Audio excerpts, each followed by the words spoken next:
All right, shalom, shalom. We are the real Hebrew Israelites coming day in and day out to prophesy the downfall of Babylon the Great, which is America. First off and foremost, all praises, honor, and glory be unto Yahweh, by Hashem Yahweh Shai, by Hashem Karkadash. Double honors to the other apostles, a great millstone, and salutations to the elect, wherever you may be. Hopping straight into it, as you see in the title, we ain't preaching nothing new to you. Same thing that we've been preaching since the beginning. I say all that, and let me just go into it.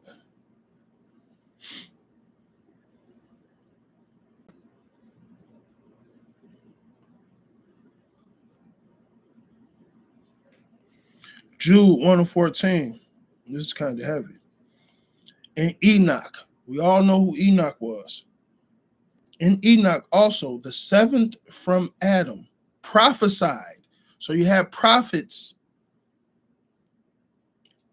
back then in Genesis. All right.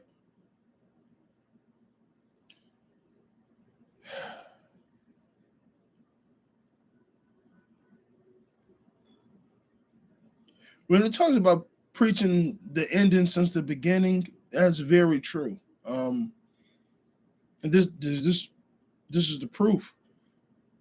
Was not Noah a prophet? Abraham, Isaac, Jacob, was they not prophets? Matter of fact, Jacob on his deathbed prophesied everything to his 12 sons. So was he not a prophet? All right. Other members of the elect, that spirit is passed down. First of all, the elect is the elect. The spirit is going to be on the elect regardless. But in the midst of from Adam and all the in-betweens, that certain spirit dwelt on certain men to be passed down. All right. The sons of the prophets has always been around. The sons of the prophets are the prophets, and the prophets are the sons of the prophets. Today, however you want to mix that up, we are our ancestors. Okay.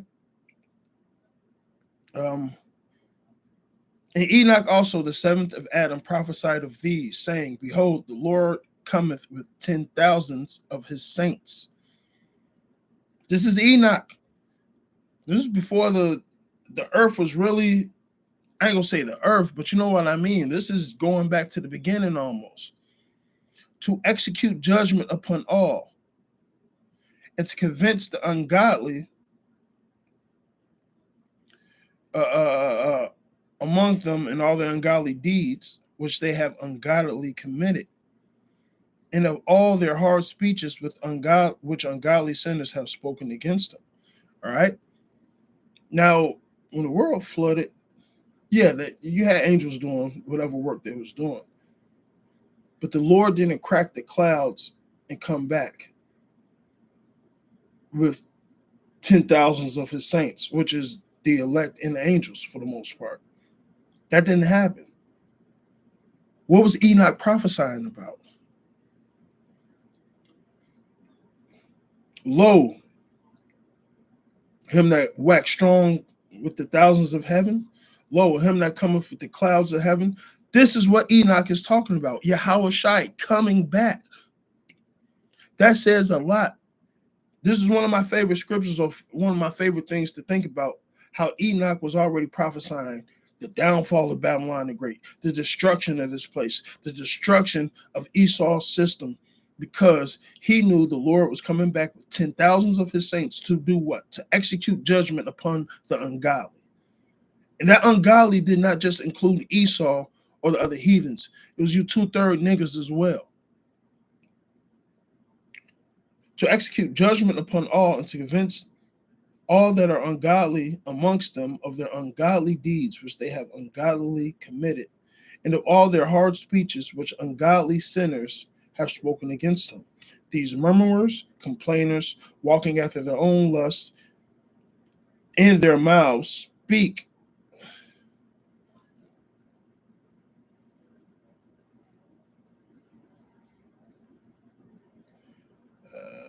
I can't even see that.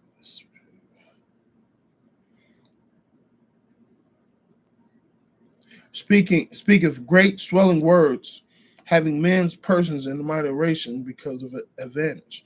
All right. You got a lot of niggas that's in it for the wrong thing.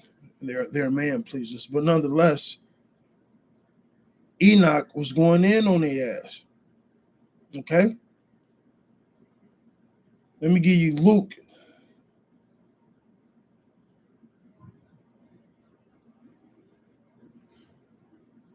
One is 62 or is it 68?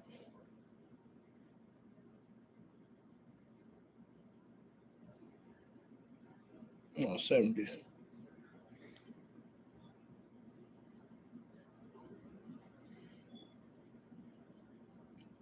I'm sorry, 68. Blessed be the Lord power of Israel, for he hath visited and redeemed his people. And he hath raised up a horn of salvation for us in the house of his servant David, as he spoke by the mouth of the holy prophets, which have been since the world began. Well, let's prove that. Since the world began. Since the world began.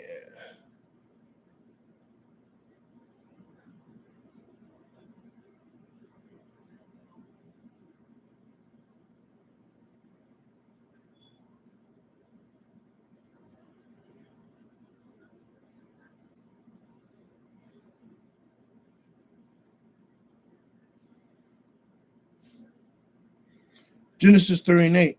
And they heard a voice of Yahweh. They heard the voice of Yahweh walking in the garden in the cool of the day.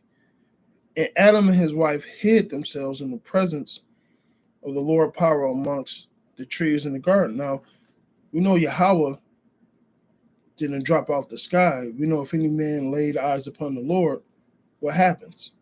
They couldn't live. All right. So who was this giving the words of the Lord? Who was the mouthpiece of the Lord? Who was the voice of the Lord? Amos 3 and 7. Who was down there to correct? Yes, Adam had to get corrected. Think about that. Think about the prophet who had to correct Adam. That voice in the cool of the day. Now, it could have been an angel.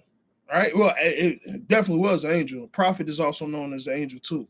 And you can find that in Second Esdras. But nonetheless, that voice in the cool of the day was prophesying to them. Because what? They knew Adam went off, Eve went off. So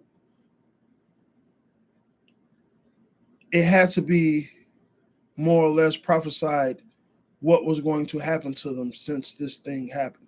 Which, when you read Romans, the 8th chapter, it goes into the first Adam, so on and so forth. Everything is a full circle. But nonetheless, the prophets have been since the beginning. It's really that simple. It says since the world began, the prophets have been around. All right.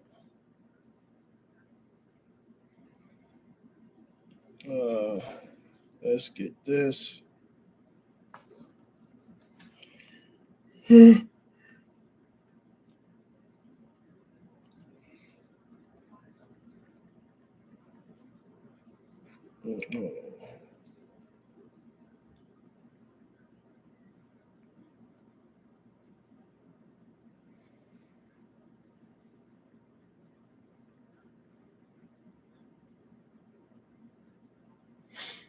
Let me see if I could grab it.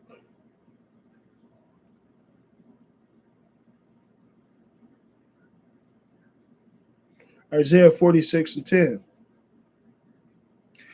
Let me start with 9. Remember the former things of old. For I am Yahweh and there is none else. I am Yahweh and there is none else like me. Declaring the end from the beginning and from the ancient times, the things that are not yet done, saying, my counsel shall stand and I will do my pleasure. How's the Lord doing that? Amos 3 and 7.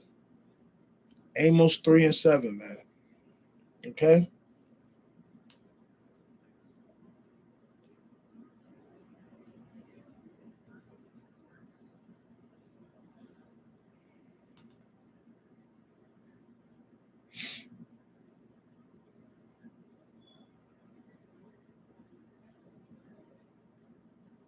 Okay, yeah, that's Ecclesiastes.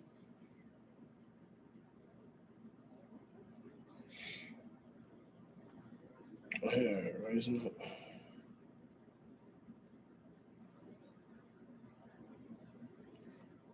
This is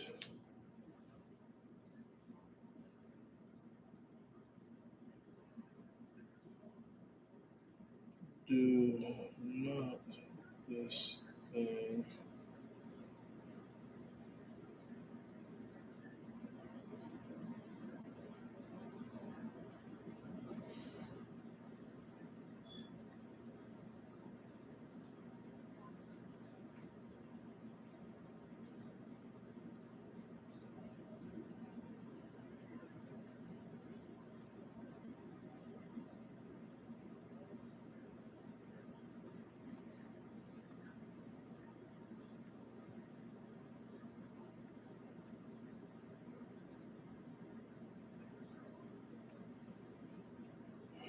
Hmm.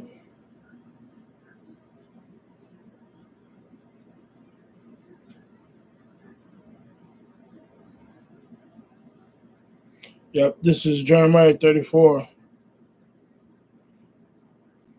35 and 15. I have sent also unto you my servants, the prophets, rising up early and sending them, saying, return ye now every man from his evil way and amend your doings, and go not after other gods to serve them. And ye shall dwell in the land which I have given to you and your fathers, but ye have not inclined your ear, nor hearkened unto me. All right? Prophets been out here early since the beginning telling you guys what to do, what not to do. Isaiah 58 and 1. Each lifetime, each carnation, warning and forbearing, being merciful, blowing the trumpet, setting the standard. O Jerusalem, thou that killeth the prophets, right? You guys don't listen. You don't consider. Hey, the Lord is going to make that proverb in Israel cease. Because you guys don't think it's going to happen. Oh, that's not my lifetime. All things continue as they did. Okay. Okay. Noah preached for 100 and some years. Them niggas didn't believe him. That first raindrop hit a nigga forehead. Oh, yeah. Too late. Too fucking late. This story has been told over and over and over and over since the beginning from different perspectives, from different prophets, different point of views, different ways, same understanding, but different levels to it. You guys still don't get it. Only way you're going to get it is after death by pain. You're going to have to die by your incredulities. So with that, it's the same song being sung over and over, and you niggas you don't want to dance to it. Can't get jiggy with it, apparently. Hey, with that, hey, I'm gonna say all praises, honor, and glory be unto Yahweh, Ba'ashem Yahweh Shai, Ba'ashem Karkadash. Double honors to the old apostles, a great millstone, and salutations to the elect, wherever you may be. Bob, Ball.